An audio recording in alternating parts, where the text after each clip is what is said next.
Lahat tayo, tinuruan ng mga lolo natin. Huwag kang maingay, baka matakot ang isda. Tama.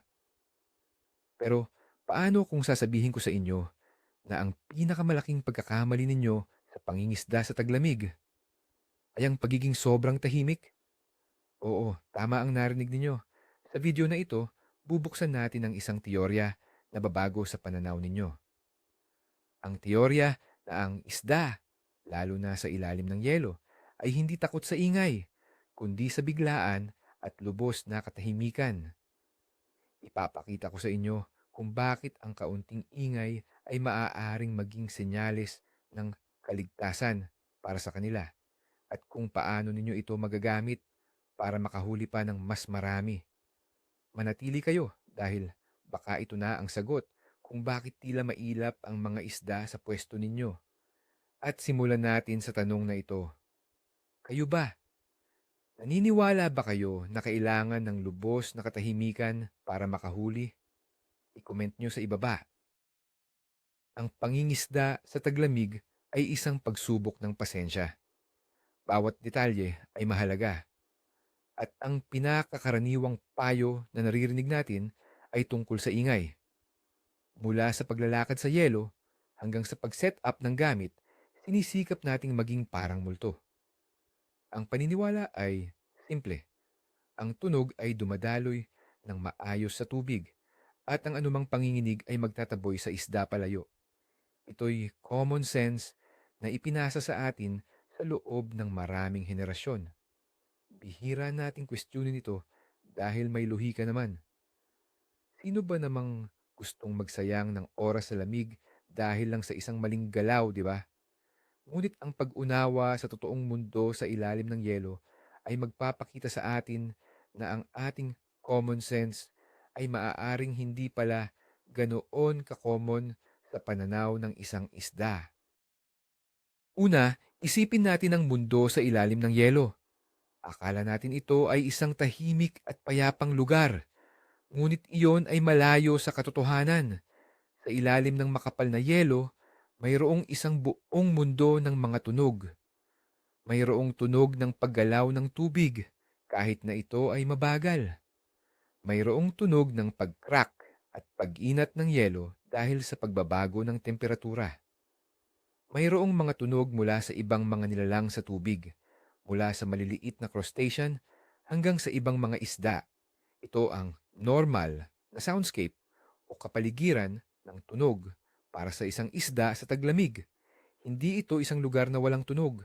Sa katunayan, ang buhay nila ay nakadepende sa pag-interpreta ng mga tunog at panginginig na ito. Ang kanilang kaligtasan at paghahanap ng pagkain ay nakasalalay sa kanilang kakayahang makiramdam sa kanilang paligid sa pamamagitan ng tunog. Kaya ang unang dapat nating baguhin ay ang ating imahe ng isang perpektong tahimik na mundo sa ilalim. Pangalawa, kailangan nating maunawaan kung paano gumagana ang tunog sa tubig. Ang tunog ay naglalakbay ng halos 5 beses na mas mabilis sa tubig kaysa sa hangin. Ibig sabihin, ang anumang panginginig or vibration ay mas madaling maramdaman at mas malayo ang mararating. Ito ang dahilan kung bakit tayo ay sobrang nag-iingat. At tama naman yun, dahil ang mga isda ay napakasensitibo sa mga vibration na ito. Mayroon silang pandinig syempre, pero ang kanilang pinakamahalagang sandata ay ang kanilang lateral line. Ito ay isang linya ng mga sensory organs sa gilid ng kanilang katawan na nakakaramdam ng kahit na pinakamaliit na pagbabago sa pressure at paggalaw ng tubig. Ito ang kanilang radar system. Ginagamit nila ito para makaiwas sa mga maninila, makahanap ng pagkain, at mag-navigate sa dilim. Kaya anumang tunog na ginagawa natin sa ibabaw ay tiyak na nararamdaman nila. Ang tanong ay, paano nila ito binibigyang kahulugan? Kaya pag-usapan natin ang natural na ingay sa taglamig. Ang mga isda ay sanay na sa mga ito. Ang palaging mahinang tunog ng paggalaw ng tubig, ang paminsan-minsang malakas na pag-crack ng yelo, ang tunog ng hangin na humahampas sa ibabaw. Lahat ng ito ay bahagi ng kanilang pang-araw-araw na buhay. Ang mga tunog na ito ay nagsasabi sa kanila na ang lahat ay normal. Ito ang kanilang baseline. Kapag ang mga tunog na ito ay naroroon, pakiramdam nila ay ligtas sila. Ito ay parang white noise sa kanila, isang palatandaan na ang ecosystem ay gumagana. Ibig sabihin, mayroong pagkain, mayroong ibang isda sa paligid, at walang malaking banta na nag-aabang. Ang mga natural na ingay na ito ay nagbibigay sa kanila ng kumpiyansa na gumalaw at maghanap ng pagkain. Ito ang estado ng kalikasan na kanilang kinasanayan at pinagkakatiwalaan. Ang anumang paglihis mula sa baseline na ito ay agad nilang mapapansin at pagtutuunan ng pansin. Dito napapasok ang kahalagahan ng lateral line, ang radar ng isda. Isipin ninyo ito bilang isang serye ng maliliit na mikropono na nakahanay sa buong katawan ng isda. Ang bawat mikropono ay nakakaramdam ng paggalaw ng tubig. Kapag may lumangoy na maliit na isda sa malapit, nararamdaman ng lateral line ang panginginig na dulot nito. Kapag may isang malaking isda na papalapit, nararamdaman nila ang mas malakas na pressure wave. Ito ay isang napakasopistikadong sistema na nagbibigay daan sa kanila na makita ang kanilang paligid, kahit sa madilim o malabong tubig. Dahil dito, hindi lang nila naririnig ang tunog, kundi nararamdaman po nila ang pinanggagalingan, laki, at bilis ng bagay na gumagawa ng tunog. Ito ang dahilan kung bakit sila ay napakareaktibo sa anumang uri ng vibration. Ang kanilang buong sistema ng depensa ay nakasalalay sa kakayahan nitong makaramdam ng mga pagbabago sa kanilang kapaligiran. At dahil dito, ang ingay ay maaaring maging isang sinyalis ng buhay. Para sa mga isda, ang isang kapaligiran na may kaunting panginginig at tunog ay nangangahulugang mayroong aktibidad. Maaaring ito ay isang kawan ng maliliit na isda na siyang kanilang pagkain, o maaaring ito ay simpleng paggalaw ng tubig na nagdadala ng oxygen at nutrients. Ang isang buhay na kapaligiran ay isang ligtas na kapaligiran. Dito sila komportable. Ang mga patuloy na mababang antas na panginginig ay nagiging bahagi ng kanilang normal na karanasan, isang bagay na hindi nila pinapansin maliban kung ito ay biglang magbago. Isipin ninyo ang inyong sarili sa isang bahay. Sanay kayo sa mahinang ugong ng refrigerator. Hindi nyo na ito napapansin. Pero kapag bigla itong namatay, mapapansin ninyo agad ang katahimikan. Ganoon din sa mga isda. Kaya, ano ang ibig sabihin ng absolutong katahimikan para sa isang isda? Dito na nagiging kawili-wili ang ating teorya. Kung ang normal ay isang mundo na may tunog, ang absolutong katahimikan ay hindi normal. Ito ay isang anomalya. Sa kalikasan, ang biglaang at kumpletong katahimikan ay madalas na nangangahulugan ng isang bagay. May isang predator sa malapit. Ang mga maninila tulad ng malalaking pike o muski ay madalas na nananatiling hindi gumagalaw, nagtatago at naghihintay bago sila sumalakay. Ang kanilang pagtigil ay lumilikha ng isang hole o butas sa normal na soundscape. Ang lahat ng maliliit na hayop sa paligid ay nakakaramdam nito at sila rin ay tumitigil at nagtatago. Ang resulta, isang zone ng nakakabinging katahimikan. Para sa isang isda, ang biglaang pagkawala ng lahat ng pamilyar na tunog ay isang malakas na signal ng panganib. Gamitin natin ang analohiya ng gubat. Kapag naglalakad ka sa isang gubat, maririnig mo ang huni ng mga ibon, ang ingay ng mga insekto, ang kaluskos ng mga dahon. Ito ang tunog ng isang malusog na gubat. Ngunit Kapag ang lahat ng ibon ay biglang tumahimik at ang lahat ng tunog ay biglang nawala, ano ang mararamdaman mo? Mararamdaman mo ang kaba. Alam mo na mayroong panganib na hindi mo nakikita. Maaaring may isang ahas, isang agila, o ibang predator na nag-aabang. Ganoon din ang reaksyon ng mga hayop sa gubat. Ang katahimikan ay ang kanilang alarma. Ang parehong lohika ay maaaring ilapat sa ilalim ng tubig. Ang mga isda na milyon-milyong taon nang nag-evolve para mabuhay ay mayroon ding ganitong instinct. Ang katahimikan ay hindi kapayapaan. Ito ay isang babala. Ang isda ay hindi takot sa tunog per se. Sila ay takot sa hindi inaasahan at sa biglaang pagbabago. Isang malakas at biglaang tunog, tulad ng pagbagsak ng isang metal na bagay sa yelo, ay tiyak na nakakatakot. Ito ay isang matalas na pagbabago sa kanilang kapaligiran. Ngunit, ang biglaang paglipat mula sa isang kapaligiran na may normal na ingay patungo sa isang ganap na katahimikan ay isa ring matalas at hindi inaasahang pagbabago. Sa ating pagsisikap na maging sobrang tahimik, maaaring hindi natin namamalayan na lumilikha tayo ng isang unnatural dead zone sa paligid ng ating butas. Ang mga isda na lumalangoy malapit dito ay maaaring makaramdam ng kakaibang void na ito. Sa halip na maging komportable, sila ay nagiging alerto at maingat. Ang ating intensyon na hindi sila takutin ay maaaring may kabaligtaran na epekto. Ngayon, tingnan natin ang ating ingay. Ito ba ay kaibigan o kaaway? Kailangan nating matutong pag-ibahin ang mga uri ng ingay. Ang matalas, hindi regular, at malalakas na tunog ay masama. Halimbawa, ang pagpukpok sa yelo o ang pagbagsak ng gamit. Ang mga ito ay nagpapahiwatig ng biglaang panganib. Ngunit paano naman ang mga regular at ritmikong tunog? Tulad ng tunog ng paglalakad sa niyebe, ang mahinang pag-uusap o ang tunog ng pag-ikot ng ating reel. Ang mga tunog na ito ay mas predictable. Maaaring sa simula ay mapansin ito ng isda, ngunit kapag ito ay naging tuloy-tuloy, ito ay nagiging bahagi ng bagong, normal na kapaligiran. Hindi na ito isang banta, kundi isang constant presence.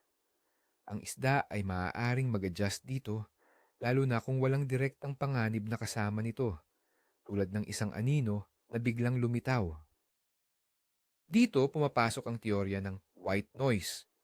Ang ating presensya at ang mga kaakibat na maliliit na ingay ay maaaring magsilbing isang uri ng white noise or ambient sound sa ilalim ng tubig. Kapag tayo ay nasa isang lugar ng matagal, ang mga isda ay maaaring masanay sa ating presensya. Ang ating mga banayad na paggalaw ay nagiging bahagi na ng soundscape. Sa halip na isang nakakatakot na katahimikan, nag-aalok tayo ng isang kapaligiran na may kaunting aktibidad. Ito ay maaaring maging mas komportable para sa mga isda kumpara sa isang lugar na ganap na walang tunog. Ang ating white noise ay maaaring magmask o magtago ng iba pang mas maliliit at mas nakakagulat na tunog na nagbibigay sa mga isda ng isang pakiramdam ng seguridad. Sa madaling salita, ang pagiging isang non-threatening constant presence ay maaaring mas epektibo kaysa sa pagiging isang silent, invisible threat. Magbahagi ako ng isang karaniwang karanasan sa lawa.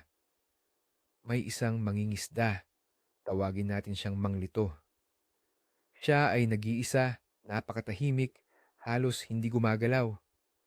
Isang oras na siyang naghihintay, pero wala man lang kagat. Maya-maya, dumating ang isang grupo ng mga mas batang mangingisda. Maingay sila, nagtatawanan, at nag-drill ng maraming butas hindi kalayuan sa kanya. Iniisip ni Mang Lito, ayan, tinakot na nila lahat ng isda. Ngunit makalipas ang ilang minuto, biglang kumagat ang isda sa kanyang pain at nasundan pa ito. Bakit? Isang posibleng paliwanag ay ang ingay mula sa kabilang grupo ay nag-udyok sa mga isda na gumalaw.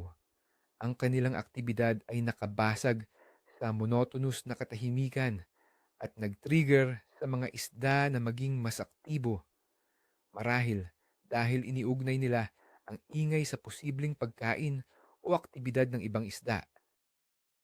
May mga pag-aaral, bagamat hindi direktang tungkol sa pangingisda, na nagpapakita kung paano tumutugon ang mga isda sa tunog. Natuklasan sa ilang mga eksperimento na ang ilang mga species ay lumalapit sa mga pinagmumula ng tuloy-tuloy at mababang frequency na tunog. Bakit? Dahil maaari nilang iugnay ang mga tunog na ito sa mga natural na fenomena tulad ng paggalaw ng tubig malapit sa mga istruktura kung saan nagtitipon ang pagkain o ang tunog na nililikha ng isang malaking kawan ng maliliit na isda. Bagamat ang ingay ng isang tao sa yelo ay hindi eksaktong kapareho, ipinapakita nito na ang reaksyon ng isda sa tunog ay hindi simpleng takot. Ito ay mas komplikado. Depende sa uri at pattern ng tunog, maaari itong mag-trigger ng pagkamausisa, paghahanap ng pagkain o pag-iwas. Ang ating hamon ay alamin kung aling tunog ang nag-aanyaya sa kanila. Pag-usapan natin ang epekto ng pagbabarena o paggamit ng ice auger. Ito ang marahil ang pinakamalakas na ingay na ginagawa natin. Walang duda, ang biglaang paggiling at panginginig nito ay nakakagulat sa mga isda sa malapit na lugar. Marami ang malamang na lumalayo sa simula. Ngunit isipin ninyo kung ano ang mangyayari pagkatapos. Ang ingay ay tumitigil. Ang lugar ay bumabalik sa dati, ngunit ngayon ay may kasama ng bagong presensya, tayo. Ang mga isda na lumayo ay maaaring bumalik dahil sa pagkamausisa o dahil ang lugar na iyon ay isang magandang feeding spot. Ang mas mahalagang tanong ay ito, ano ang mas nakakatakot? Ang panandaliang ingay ng ogre na sinusundan ng isang normal na presensya o ang pananatili sa isang lugar na may nakakabinging katahimikan na nagpapahiwatig ng isang nag-aabang na predator. Isaalang-alang din natin ang maling akala sa pagtapak. Maraming mangingisda ang naglalakad na parang ninja sa yelo, dahan-dahan, para maiwasan ng vibration. May punto naman ito. Ngunit, ang isang tuloy-tuloy at ritmikong paglalakad ay maaaring mas katanggap-tanggap sa mga isda kaysa sa isang mahabang pananahimik na biglang binabasag ng isang malakas na thump dahil sa isang maling tapak. Ang ritmikong tunog ay predictable. Ang mga isda ay maaaring masanay dito. Ngunit ang isang biglaan at isolated na tunog matapos ang matagal na katahimikan ay isang classic na jump scare. Ito ay mas malamang na mag-trigger ng kanilang fight or flight response. Kaya sa halip na mag-alala sa bawat hakbang, marahil ay mas mabuting maglakad ng normal at consistent. May koneksyon din ito sa presyo ng hangin o barometric pressure.